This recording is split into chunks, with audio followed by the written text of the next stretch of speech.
Getting fit when you work a 9 to 5 can feel impossible. You're sitting at your desk all day, you're battling traffic, and you're just exhausted by the time you get home. So how do you find the time and the energy to not just do your workouts, but also eat healthy, get enough sleep, manage your stress, and all the other things that are going to contribute to a healthy and well body? I spent many years trying all the extreme things, all the crazy diets, all the crazy workouts, all the extreme cardio, and I'm here to tell you that you don't need any of that to get healthy and fit. If you're new here, hi, I'm Angelica. If you're returning, welcome back. I'm so excited to have you. Today we are talking all about how to get healthy and fit with a 9 to 5 job. I'm an online health and fitness coach, and I also work a 9 to 5, so I understand the struggles of having the time constraints and feeling like when you look at all the information and what everyone else is doing online, it can seem like getting fit and being healthy is a full-time job in and of itself. How do you do that on top of having your regular job and your family and all of the other responsibilities and social obligations that you have in your life? The key thing that I found over the past decade or so of working on my own health and fitness journey is that it really comes down to some solid foundational basics done on a consistent basis for the rest of your life. And I know thinking about the rest of your life can seem like such a big thing, and that's why building these really simple, healthy habits and integrating them into your lifestyle is so key, because you do need to do it for the rest of your life. One of the mindset shifts that really helped me to understand this and implement it is looking at my health and wellness as a hygiene habit, just like brushing my teeth or showering, instead of looking at it as this extracurricular bonus activity that I have to do. Because when you think about it in the way of a hygiene type of habit, you realize the simplicity that you need in order for it to be consistent.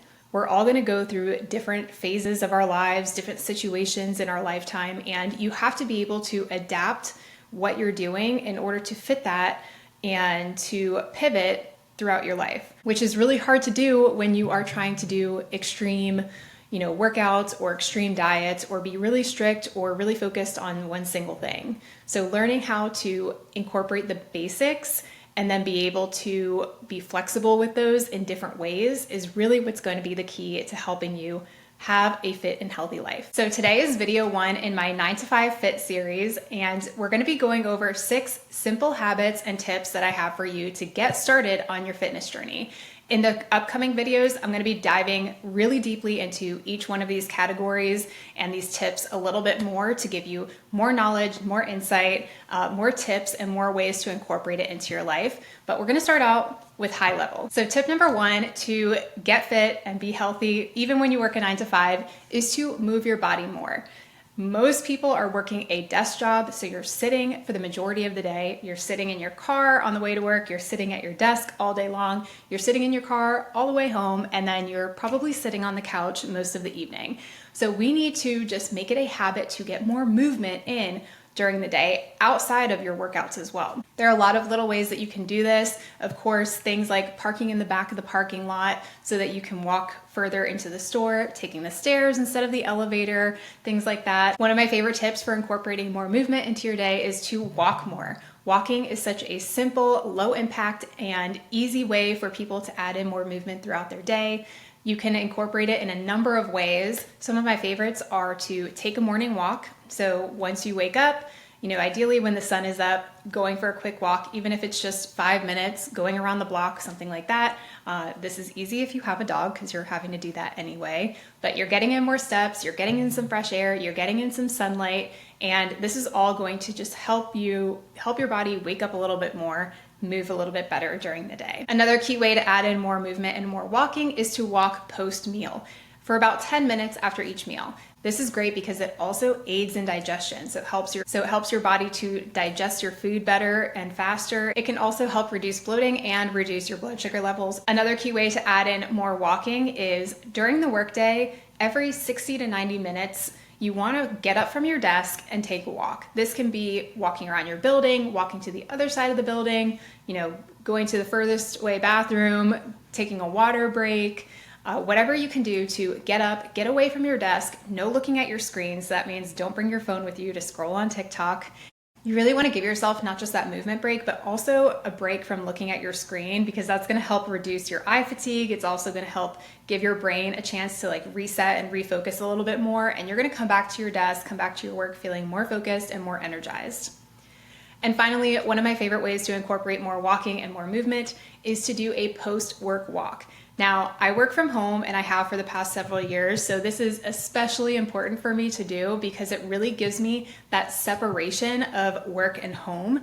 And then it's also a great way to de-stress. So when you come home from work, whether you're working from home or coming back from the office, taking a walk, a little bit longer one, maybe like 15, 20 minutes or so, or even longer if you'd like, can really help you to de-stress from the day and give you that separation from your workday and going into your home mode so that you can really be relaxed and focused on your family and focused on the things that you want to do to enjoy your night after you get home from work. And my final tip for getting more movement is to incorporate more stretching and mobility throughout the day.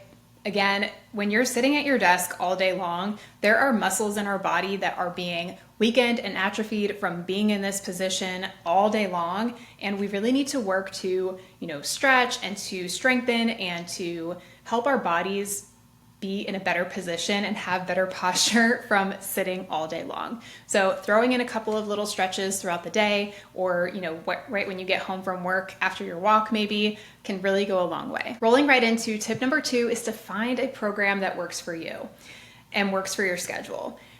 One of the things that most people struggle with when they're trying to incorporate a fitness routine is that they go for these extreme workout programs that they see everyone else doing online. And I fell victim to that as well. So for the first few years, not only was I working 8 to 5, I had over an hour commute each way. So I really was not home from 7 to 7, and then trying to get home, go to the gym for like 2 hours, 6 days a week was complete insanity. And I felt so overwhelmed, so burnt out, I couldn't keep up.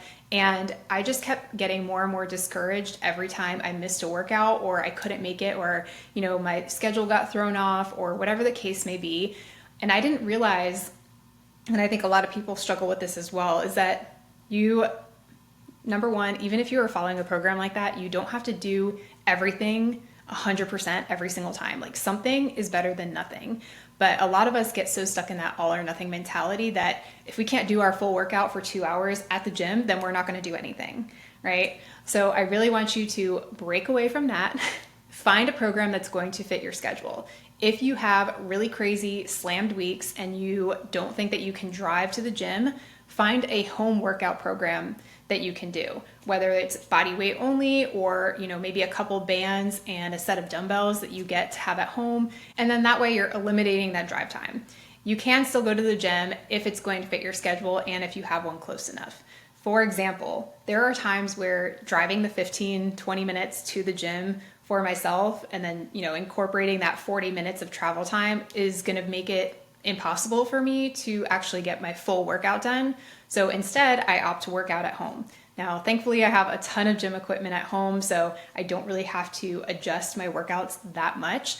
But if I do need to adjust my workout, I would rather make small tweaks and get it done rather than skip it altogether. So be realistic when you are finding a program. And I do suggest looking for a program because when you have something that is structured and laid out for you, it's easier to follow that than to just make up a workout or try to find a workout every single day. You're going to waste a ton of time. You're not going to want to do it and you're going to end up skipping it. Editing Angelica here. I totally forgot to mention that I have a free 30-day workout guide linked below in the description. It has a body weight program and a band program. So find a program.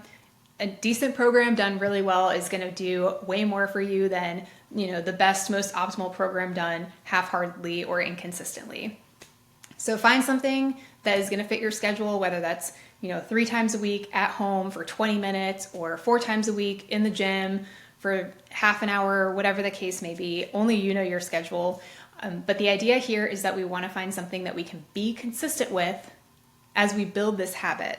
And then you can, try to intensify your workouts a little bit more or, stretch yourself a little bit more if you want to do that. Another key for having your workout program plan is to also have a backup plan. So like I said, if you can't get to the gym or if you can't do your full workout, can you do something else instead? Something is better than nothing.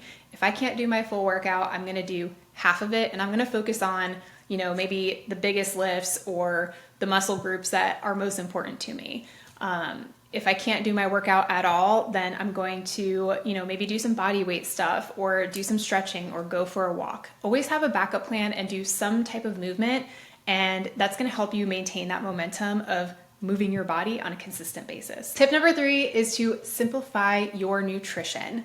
So many people get caught up in trying to figure out what is the best meal plan, what is the best way to eat. Should I be keto? Should I be paleo? Should I be carnivore? Should I be animal-based or whatever the hot new trend is? You're wasting so much time and energy on that when you could really boil it down to a couple of key basic things. Number 1 is to make sure that you're eating mostly whole natural foods. Try to avoid ultra-processed foods as much as possible. And I want to say ultra-processed versus processed can sometimes be confusing because, for example, frozen green beans are considered a processed food. Canned beans are considered a processed food.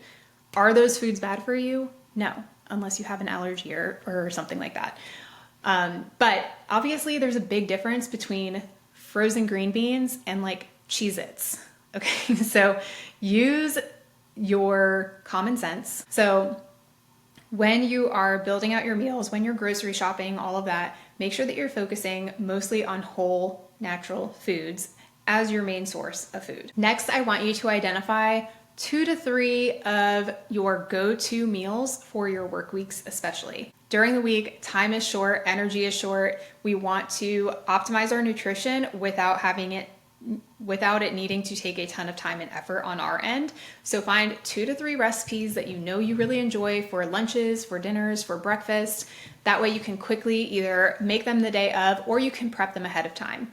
I know I've shared this in my other videos before, but for example, my go-to lunch is a bowl. So either rice or potatoes as the base, and then I have some kind of protein, some kind of veggie, and then some kind of healthy fat, usually like avocado or avocado mash or cheese or something like that. So with that structure, it's really easy for me to make a ton of different variety and have a ton of different options as I'm building these out, but it's still the same structure of a meal, and it's so easy for me to prep ahead of time. I'll include a couple of my recent lunch preps that I've done in the links below so that you can get some ideas on that. Another thing that I want to mention with keeping your meals simple, healthy meals does not mean that it tastes bland and boring, okay? We're not having to eat boiled chicken and plain broccoli to be healthy.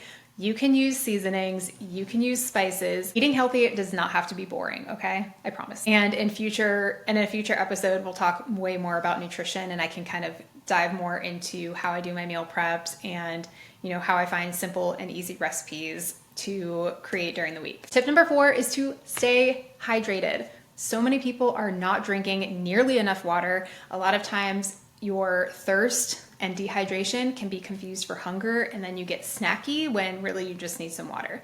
So rule of thumb is about half your body weight in ounces for what you should try to target for water intake each day. So for example, if you're 150 pounds, about 75 ounces of water is what you should target for. Now, there are other factors. If it's like super hot and you're sweating all the time and you're outside and all that kind of stuff and you're working out really hard, you may need a little bit more, but just making sure that you're at least getting close to that target. One of the easiest ways to do this is to have a water bottle that you keep at your desk and that you keep at home as well. You might want to have one for the office, one for home, but having a water bottle, especially a cute one that you like, is going to make it easier for you to stay on top of your water versus trying to track like every single small glass or little cup of water that you have. So for example, this tumbler, I shared this in my last video, my spring reset. I'll insert a card here if you want to check that out. But this one is 40 ounces. So I know that if I drink 3 of these, I have 3 liters of water a day, then I am on a good track with my water. And I don't have to think about it as much. So getting a cute water bottle, You can even find ones that have timestamps on them, so it can kind of help you, like if you really struggle with making sure you drink enough water during the day, it has little timestamps down the water bottle to help make sure that you're just kind of being consistent throughout the day, because you don't want to end up at the end of the night and then you're like trying to chug, 2 gallons or not 2 gallons, like like 2 liters of water at the end of the night. Not going to be fun for you. So don't do that. Make sure you're drinking throughout the day. If you are like me and you drink a lot of coffee in the morning, make sure that you are also having some water in between all of those cups of coffee to help you stay hydrated. And remember that hydration is not just about water, it's also about making sure that you have your electrolytes in balance. So what I like to do first thing in the morning is just have some water with a little bit of lemon and some salt. I have like the Himalayan salt or sea salt. You can also do like an electrolyte mix if you prefer something really quick and easy like that. But making sure that you are rehydrating with electrolytes, especially first thing in the morning when you wake up. And then probably again, like if you're doing super heavy activity or you're outside, it's really hot, something like that. Tip number 5 is to manage your stress as much as you can. Obviously, we cannot avoid stress at all when it comes to life. There's just always going to be stressors. But there are a lot of things that in our society right now cause a lot of chronic ongoing stress that really is a huge detriment to our health, our wellness, our mental well-being, that we can really just like manage to bring that down so that, we can have a proper stress response to what the stimulus is, right? Like we should not be in a fight or flight mode over an email. We should not be so stressed about a meeting that we are like crying and losing sleep over it. Those things, that type of stress should be saved for real, like life-threatening types of stressful situations. So when it comes to our daily stressors and things that we have ongoing in our lives that can impact us and can impact our stress in those ways, finding ways to de-stress, to manage our mindsets ahead of time is really what's going to be key.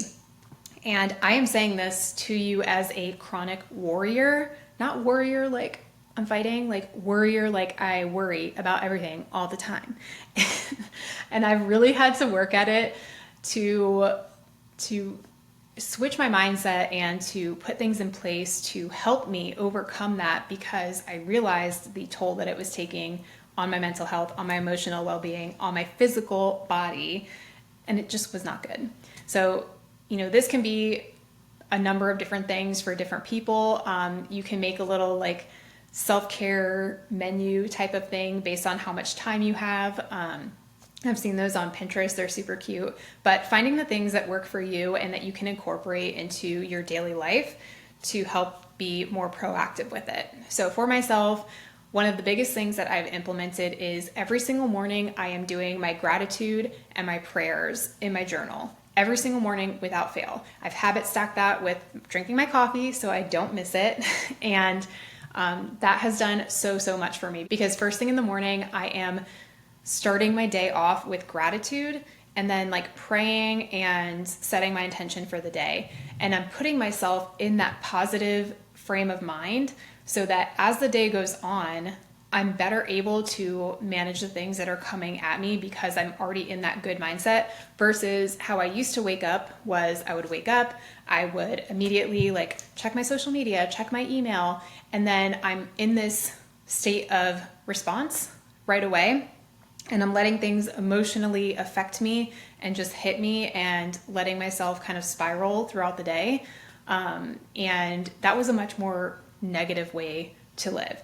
And that was where I found myself, being really stressed out about everything all the time. So some of these de-stressing types of habits that you can do either preemptively, like I mentioned, doing my gratitude in the morning, or in the moment, such as breathing practices. These can really be helpful. Something like a breathing practice is really great, or prayer if you are someone that, believes in God or believes in a higher power. Those are things that are great for like in the moment when you are feeling stressed. Just take a beat, take a second, take a step back, do 1-2 minutes of a breathing practice, or, pray or meditate, or, maybe journal about it just really quickly. Something that you can do in the moment to just kind of fend off those feelings and those thoughts of stress. And finally, tip number 6 is to prioritize your sleep. If you follow me on social media, you know, like the past few weeks, I have really struggled with my sleep, and I'm trying different things, trying to help fix it, but it has been really impacting my days.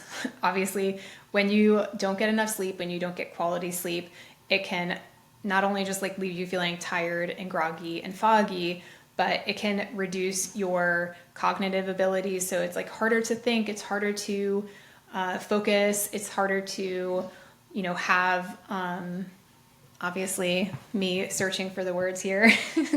It's harder for you to process things as you need to. So, and then again, it's also adding to your reduced ability to recover from your workout. So it's harder for you to, you know, reach your goals, to make progress in the gym. It just has so many different effects on your body in a negative way. So really prioritizing your sleep. And that starts with first thing in the morning when you wake up and you get sunlight in your eyes and you are helping to set your circadian rhythm. And then in the evenings, you know, having that wind down time, I find having like a ritual. So not that I've been good at it lately, just to be totally transparent, I have sucked at my evening routine. That's something that I'm going to be focusing on this spring, is really getting back into my routines so that it can help me overcome these sleep struggles that I've been having. But having a nice wind down routine where, you know, we're cutting out electronics about at least 30 minutes before we go to bed, ideally about an hour before, you know, doing something that is going to be relaxing and low stimulus, maybe reading or listening to an audiobook or a podcast, maybe doing a hobby, like if you like to crochet or paint, or something that's just going to help you relax and kind of get into that I'm ready for bed state. Another thing that I like to do is my evening skincare. So, you know, taking the time to take off my makeup and to wash my face and, you know, get myself ready for bed. It just kind of gives me that time to signal to my brain, like, hey, it's almost bedtime. Let's go ahead and start winding down, shutting off our thinking processes so that we can go to sleep. And then there's a couple of other key things, like making sure your room is cold enough, making sure your bedroom is like a sanctuary. Strongly advise against having a TV in your room, because you don't even want to be like on your phone in your room, let alone having a TV. But again, in future episodes, when we dive into each of these tips more, I'll be covering a ton more on like how to optimize your sleep and all of that. So those are my really quick 6 tips for helping you to get fit and be healthy, even when you work a 9-to-5. I really wanted to include one single takeaway from each one of these videos that you can implement right away. So for this week, what I would love for you to focus on is to find your non-negotiable movement for every single day and focus on implementing that for this next week between now and the next video. So for me, that is getting my 10,000 steps a day and my 1 mile a day. Obviously, my mile rolls into that 10K, counts towards it. But I like to do 1 full mile all at one time. It's just a fun challenge I have for myself for this year. And I know my dog enjoys it too. So that is my non-negotiable movement for every single day. So I want you to find something that is going to be easy for you to implement as well.